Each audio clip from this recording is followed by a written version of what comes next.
mu karere ka Kamonyi mu murenge wa Rukomo mu kagari ka Gisheshe abantu 4 bapfuye abandi barembeye mu bitaro bitewe nuko banyoye inzoga zihumanye dore yuko izo nzoga bazinyoye mu bukwe.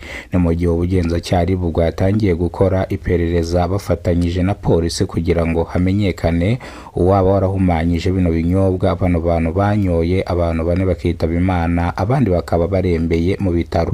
Abaturage batanze amakuru bavuze yuko aba bantu bapfuye bari bafitanye amakimbirane n'uyu muryango wakoresheje umunsi mukuru. Abaturage basabye ubugenzacyaha ko bwakora iperereza ku muryango wakoresheje ubukwe dore yuko bari babatirishije umwana w'umuhungu n'umwana w'umukobwa. Umwana bamwita Kararisa, umuhungu bamwita Korode. Mu karere ka Ngoma mu murenge wa Kibungo mu isoko rya Gisheshe habereye ibiteye ubwoba byarishije abanyarwanda benshi cyane. Abanyerondo bakurikiranweho icyaha cyo gutwara ibicuruzwa by'abakorera mwari no soko, aho bino bicuruzwa babifata bakajya kubifungira ngo ahantu pembeni dore yuko abacuruza mwari no soko bafashe umwanzuro wo kujya kurega bano banyerondo.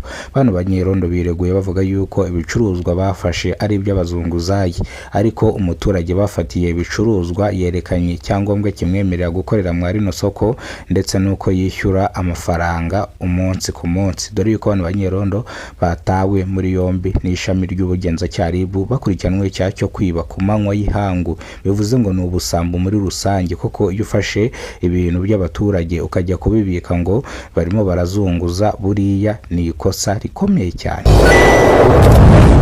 Iyi ni incamake y'amakuru. Nimba ushaka kumenya byinshi waniza iminota yawe mikenya nkagusobanurira.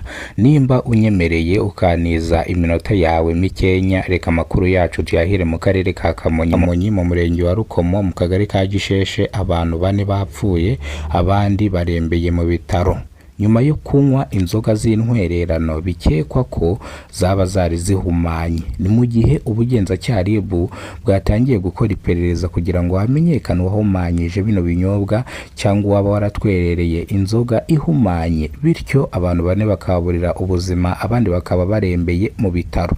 Ibi ngibi byatumye abantu benshi bifata ku munwa, abandi batangira kurira, abandi batangira guhunga ibirori, abandi bagatangira kutazajya bajya kuvumba kuko dore harimo n'abavumbyi.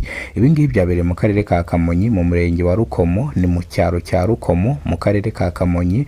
Murabizi ko mu cyaro hakiri imico yo gusangira, aho bafata inzoga bakazisuka mu kibindi ubundi bagakubitamo imiheha bagasangira. Ibi ngibi rero byatumye abantu 4 bapfa abandi bakarembera mu bitaro. Ubugenzacyaha buri gukora iperereza, nibagira icyo bamenya turaza natwe kubasobanurira. Ngoma Kibungo abanyerondo bakurikiranweho icyaha cyo gusahura ibiribwa by'abacuruzi bakorera mu isoko rya Kibungo hano mu karere ka Ngoma. Ni mu gihe abanyerondo basanga 5 barangije gutabwa muri yombi n'ishami ry'ubugenzacyaha bakurikiranwe icyaha cyo gutwara ibicuruzwa by'abacuruzi bakorera mwari no soko. Dore yuko abanyerondo biregura bavuga yuko ari abazunguzayi, ndetse umuturage umwe batwariye ibicuruzwa byiwe yagaragaje ikarita yishyuriraho amafaranga ndetse inamwemera gucururiza mwari no soko. Ni mu gihe abanyerondo bo bavugaga ko uyu nguyu ari umuzunguzayi. Bivuze ngo abanyerondo abaturage bavuze ko basanzwe baza gufata ibintu hano bakabijyana bakabifungirana, rimwe na rimwe bakabishyira imiryango yabo, kandi abaturage bavuga yuko n'abagore babo ngo ahubwo ari abazunguzayi. Ibi ngibi rero byatumye ubugenzacyaha buhita bubata muri yombi. Ntago buranzura nimba babafunga cyangwa babakatira, nibaza kwanzura turaza kubabwira. Murakoze cyane.